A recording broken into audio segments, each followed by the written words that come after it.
a economia da cultura no Brasil. Esse é o tema de hoje do seu Agenda Econômica. Quem está conosco é a doutora Ana Carla Fonseca, ela é economista da empresa Garimpo de Soluções. Participa dessa entrevista o jornalista Beto Almeida. Doutora Ana, vamos entrar um pouquinho na questão do direito autoral. Quer dizer, o Brasil sempre foi criticado por não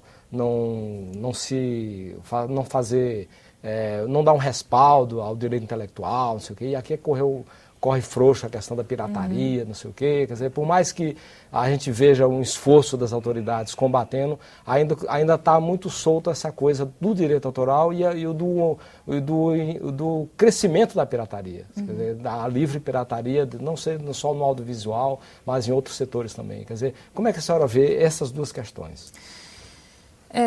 Eu acho que a questão do combate à pirataria é claramente uma questão mundial e alguns países investem mais ou menos em se adequar às questões.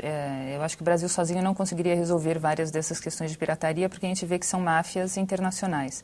Mas a gente poderia, de fato, ter um papel talvez mais ativo no combate ao que é explícito nas ruas.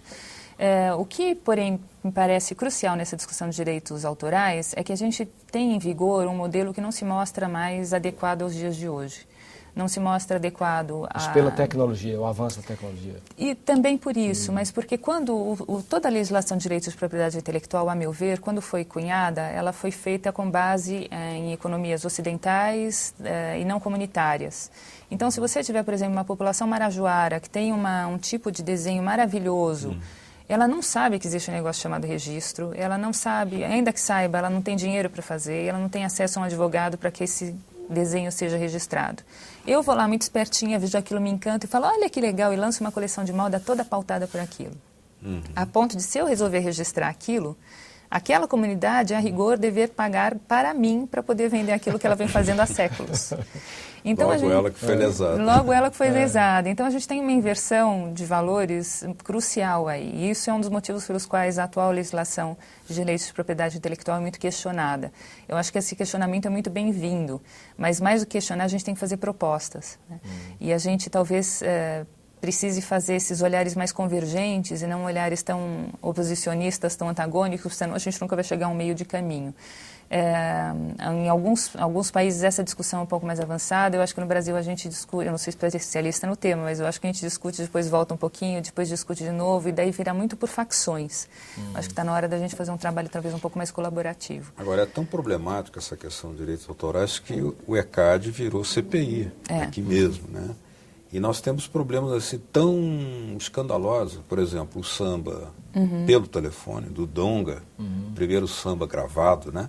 Ele é hoje uma canção de propriedade de uma editora norte-americana. Os direitos autorais revertem para lá, né? Quer dizer, não há de fato uma proteção ao autor, ao criador, e virou problema político ainda por cima. Claro. Quer dizer, mas há outros modelos que talvez o Brasil devesse refletir sobre eles, não acha? Eu acho que sim. Eu acho que o autor invariavelmente é penalizado e explorado, seja pela empresa internacional, seja pela nacional, a partir do momento que ele abre mão daquela criação. E dou o exemplo do editorial, né? O autor, via de regra, recebe 10% do preço de venda do livro. Descontados amostras, para algumas editoras ainda 8%. É incabível que você vá sobreviver, salvo se for um Paulo Coelho da vida, de uma produção editorial que paga 8% em cima de um preço de capa, né? Um preço de venda, não é nem preço de capa. Então, esses mecanismos todos, quando há uma concentração grande de distribuição, se mostram absolutamente inglórios, porque você não tem como combater esse gargalo que é o problema de sempre. E por isso o sucesso de iniciativas como, por exemplo, o Tecnobrega, que faz a distribuição praticamente gratuita dos CDs, com isso o nome deles passa a ser mais conhecido, eles são contratados para festas e outros eventos.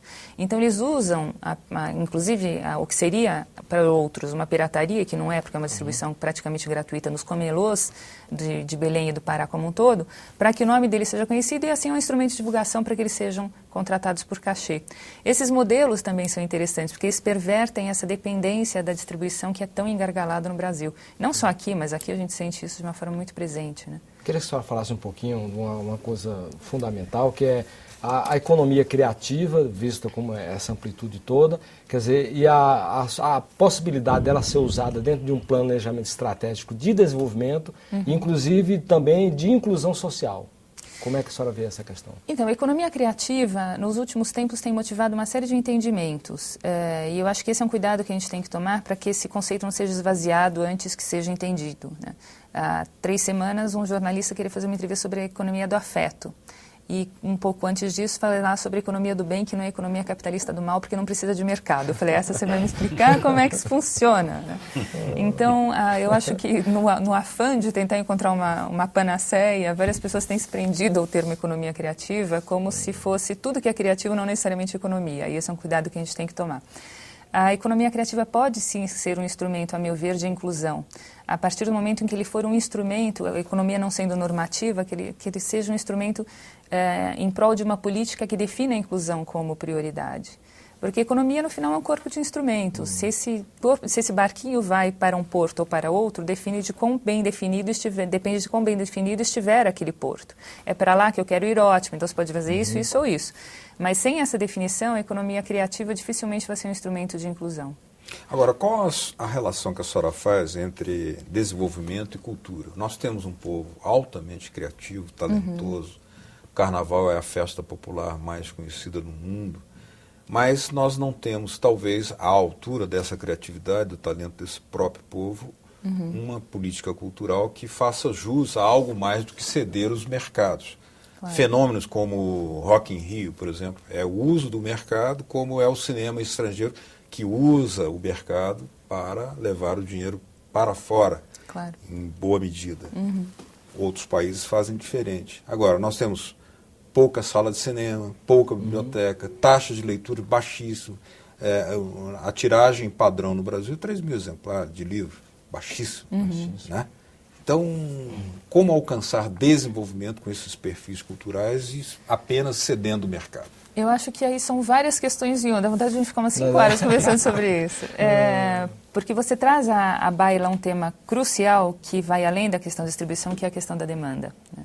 A gente tem, mexendo com educação, a gente tem, a meu ver, 2 grandes problemas conjugados aí. Um deles é essa política cultural que não necessariamente em todas as instâncias, esferas e locais entende que a gente está falando de produção, também de distribuição e também de demanda. Muitas vezes, inclusive, a política cultural quase que passa em cruz a economia, porque ela acha que a economia vai se apropriar da cultura e não resolver parte dos seus problemas, e esse eu acho que é um problema muito grande. Então, o que é política cultural, afinal de contas? É a organização João, é fazer que essa festa do caqui e está tudo resolvido? Fiz uma festa do peão, cumpri minha política cultural. A gente tem péssimos entendimentos, muitas vezes, do que seja uma política cultural, e isso não ajuda. Então, acho que isso é parte do problema. Agora, voltando à questão da demanda, a gente tem, às vezes, questões culturais, manifestações, produtos, serviços sendo oferecidos gratuitamente debaixo da minha casa, num horário que eu posso frequentar, e eu não me interesso. E a pessoa diz, mas escuta, por que você não vai? Porque eu não gosto. Mas você já foi alguma vez? Não. E como é que você sabe? Eu não sei, eu não gosto. Então a gente entra naquela canção espinafre, que eu odeio sem nunca ter comido porque me disseram que é ruim.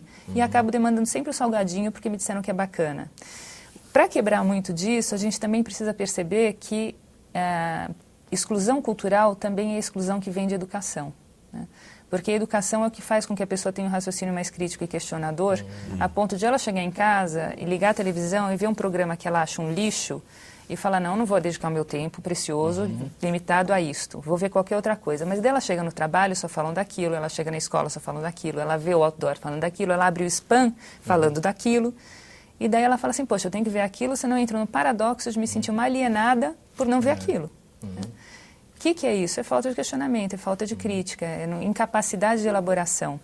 Então, para resolver essas questões culturais, a gente precisa não só ter acesso a novas informações, ampliação de repertório, a novos ingredientes, que é justamente a questão da democracia de acesso, mas também ter pessoas que saibam entrar numa cozinha, encontrar um monte de ingredientes e falar, e se, ao invés de simplesmente abrir a geladeira, fazer um ovo frito e se darem por satisfeitas. Só que aí tem um problema, doutora Ana, que é, a senhora falou na demanda, tem um problema de oferta também, porque a nova lei da TV por assinatura, por exemplo, sancionada a semana passada, ela traz uma coisa normal, que é a convergência tecnológica. As teles vão fazer televisão, só na TV fechada, né? Teles vão fazer televisão, mas ela traz também nenhuma restrição ao oligopólio, poderá haver mais concentração em torno de empresas que são estrangeiras, Exato. Que têm estoque da produção, tem muita tecnologia e muito capital. Então as empresas nacionais terão dificuldade de concorrer. Então nós teremos uma dificuldade de concorrência e, além de tudo, nós poderemos ter mais invisibilidade, proporcionalmente falando, né, ao próprio cinema brasileiro, ainda que tenha as cotas, mas elas são pequenininhas. Assim. E em televisão a gente acompanha muito isso, né, que várias empresas nacionais acabam indo, que me parece um assinte, já que é concessão pública, acabam se dedicando a conteúdos que são conteúdos religiosos, conteúdos de telecompras, que tudo bem, não vou nem entrar no mérito se isso é importante ou não, mas claramente não é cultural, ou seja, não é a finalidade para a qual aquela emissora se prestaria. Por quê? Porque elas vão buscando nichos de mercado e todo o resto que seria voltado à cultura fica cada vez mais concentrado nas mãos de quem não nos interessa necessariamente que concentre. Né? Então, eu concordo, eu divido o seu ponto de vista. Eu acho que a gente traz alguns avanços, mas traz retrocessos incabíveis. Né? Vamos entrar um pouquinho na questão do financiamento, quer dizer, como é que a senhora avalia o sistema de financiamento da produção cultural hoje no Brasil? Quer dizer, o acesso ao crédito para o financiamento do produto cultural. Como é que nós estamos nesse? É muito complicado, porque se eu tenho uma pequena editora e eu chego a uma instituição financeira, já falando que eu sou o livro, ela vai mandar para o setor de patrocínios. Eu falo, não, na verdade estou falando de crédito. Ah, então sente, qual é a sua garantia real? Não tem garantia. Nenhuma. E aí, daí a associação à taxa, obviamente a risco fica absurda, as taxas de juros ficam escorchantes, eu deixo de vender o livro, o banco deixa de fazer negócios e as pessoas deixam de ter acesso ao livro. Para tentar dirimir questões como essas, para vocês terem uma ideia, em 83, na França, foi criado o Instituto para o Financiamento das Indústrias Culturais do Cinema, que funciona como um instituto de aval. 51-49, público e privado, ou seja, essencialmente o Ministério da Cultura e os bancos franceses. E eles, nesse exemplo, o banco em questão envia ao Instituto a proposta de crédito, o Instituto analisa por uma comissão que é multidisciplinar, juntando pessoas da área financeira, pessoas do setor em questão, pessoas de tendências, e dizem, realmente essa carteira de autores é interessante. Pode conceder o empréstimo, senhor banco. O banco concede, na eventualidade de ser inadimplente, o pagador, nós cobriremos até 70% do seu prejuízo. Por isso é um Instituto de aval. E eu fiz uma série de entrevistas com eles em Paris em março e os números mostram que o nível de inadimplência nos setores criativos é exatamente o nível de inadimplência nos setores da economia como um todo. Então, a gente tem dados já levantados ao longo de 30 anos de histórico, mas no Brasil ainda as instituições financeiras têm reticência em trabalhar com intangíveis porque elas não sabem valorá-los. Né? Mas ainda sobre financiamento, na década de 90 se falava muito que o Estado sairia do fomento à cultura. E hoje nós vemos que continuam sendo as empresas estatais as principais fomentadoras, Petrobras, Eletrobras, BNDES, Banco do Brasil, Caixa Econômica, o que tem resultados muito positivos também, mas isso deve ser objeto de tirar uma conclusão. O que se imaginava não é o que acontece, embora reconheça-se que façam um bom trabalho. Eu acho que o modelo surgiu com alguns contrassensos, né? Então, em paralelo a essa questão de acesso a crédito, quando a gente pensa realmente em financiamento por leis de incentivo e afins, invariavelmente a gente tem o direcionamento das empresas públicas para aqueles setores que, do ponto de vista da política cultural, são os setores a serem privilegiados. Se isso é mais ou menos justo, é mais ou menos correto, eu acho que há opiniões compartidas, né? Porque a gente acaba tendo diferentes olhares. Mas é evidente que o Estado tem uma presença cada vez maior na economia da cultura. A meu ver, isso não resolve a equação, porque a gente acaba muitas vezes fazendo com que o mercado perca força, a gente dá um tiro no pé do mercado. Por que as soluções de mercado não vieram? Eu acho que tudo isso acaba tendo uma série de elementos, né? A gente tem uma questão de benefícios concedidos a alguns que não querem abrir mão disso, e em alguns setores isso é mais explícito do que em outros. Por que a gente tem uma lei do audiovisual e não tem uma lei para outros setores? É evidente que o audiovisual precisa de maiores aportes de recursos, mas não adianta ter uma lei de audiovisual para algo que só pensa em produção, não em distribuição e em demanda, né? Porque o beneficiado é só quem produz o filme. Não adianta também a gente discutir essas questões sem trazer à baila levantamentos que mostrem o impacto econômico da cultura, porque as empresas privadas continuam achando que, na falta de números, aquilo é uma despesa, não é um investimento. Então, são elementos vários. Vamos falar um pouquinho de exportação. Como é que está o Brasil hoje em termos de exportação de produtos culturais? Para ser sincera, a gente não sabe. A gente tem poucas rubricas que dizem respeito à cultura na base de dados do próprio Ministério. Mas não é traço, não, né? Não, normalmente a gente entra em déficit. Então, assim, os serviços audiovisuais são déficits muito altos, a importação de instrumentos musicais também. A gente normalmente nessas transações não se dá muito bem. Porque, de novo, né, as empresas que são empresas ligadas à cultura não costumam ser vistas como agentes econômicos, elas costumam ser vistas como agentes culturais. O que também é certo, mas a gente não pode tolher essa possibilidade de que elas vinguem como parte da economia. Né? Como é que o Brasil vai poder aproveitar a Copa do Mundo de futebol para trazer benefícios, para dinamizar, para alavancar a cultura? Qual é a parceria possível aí? Então, é fantástico você ter perguntado isso, porque eu aproveito e já lanço a vocês em primeira mão a notícia de que agora, no mês que vem, eu vou lançar um livro digital chamado Cidades Criativas, Soluções Inventivas, o papel da Copa, das Olimpíadas e dos museus internacionais. E discute justamente isso, o legado cultural desses grandes projetos culturais ou esportivos. No caso dos esportivos, a gente analisou a Copa da África do Sul e as Olimpíadas de Barcelona e de Londres. E o que se percebe é que, do ponto de vista cultural, a Copa da África do Sul não foi nem um pouco positiva. Não foi? Não foi. Eles pensaram muito em infraestrutura, pensaram em mobilidade urbana, pensaram em questões de hardware, mas no que dizia respeito a promover articulação nos setores culturais, de promover uma governança compartilhada, de levantar números, nada disso foi feito. E o oposto ocorreu, por exemplo, em Barcelona. Né? Então, se a gente coloca o evento a favor da cidade ou da cultura, ou o contrário, depende dessas questões já virem sendo pensadas, que, a meu ver, não estão sendo. Né? Agora, talvez num despertar bastante dorminhoco, algumas cidades, e mesmo em termos federais, a cultura começa a ser envolvida nas discussões, inclusive interministeriais. Mas me parece evidente que a gente tem uma excelente oportunidade para fazer com que essas questões estruturais da economia da cultura e da economia criativa sejam resolvidas e não caiba a cultura simplesmente papel de festinha, de abertura, de encerramento e distribuição de brindes. Né? Porque senão a gente vai continuar, depois da Copa, das Olimpíadas, com um quadro pior do que tinha hoje. Né? Vendo a questão da economia da cultura do ponto de vista regional do Brasil, a gente nota, por exemplo, regiões pobres, como Norte e Nordeste, são regiões muito ricas culturalmente em manifestações culturais. Quer dizer, há métodos, há maneiras de a gente estimular essas produções, transformá-las economicamente viáveis, fazê-las economicamente viáveis? Eu não tenho a menor dúvida de que seja possível. Mas para isso a gente tem que colocar algumas condições à baila. Essas condições são, como a gente discutia antes, né? Olhar a produção cultural também como uma produção econômica, ou seja, ter um olhar de mercado que não significa interferir no conteúdo cultural, mas se eu sou uma senhora que trabalha com rendas e eu costumo fazer blusas, não adianta me pautar pelo tamanho da minha família. Eu preciso saber que um P é um P, um M é um M, um G é um G. Que se as pessoas são alucinadas pelo meu tapete, mas elas moram não numa fazendola como eu, e sim no centro urbano, elas têm um apartamento que não é do tamanho da minha sala, então não adianta fazer tapetes enormes.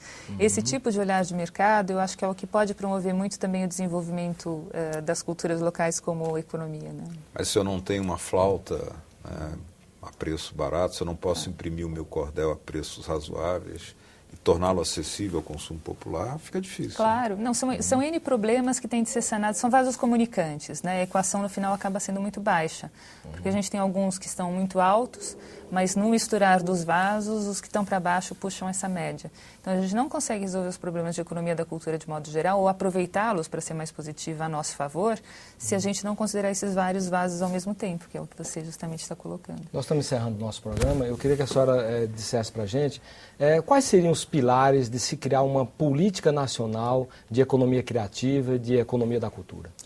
Bom, em primeiro lugar, eu acho que a gente precisa levantar esses dados, né? Quer dizer, ter estatísticas, ter estudos de cadeia, estudos de impacto econômico que nos permitam oferecer um diagnóstico e, a partir disso, então, definir prioridades, planejamentos e estratégias.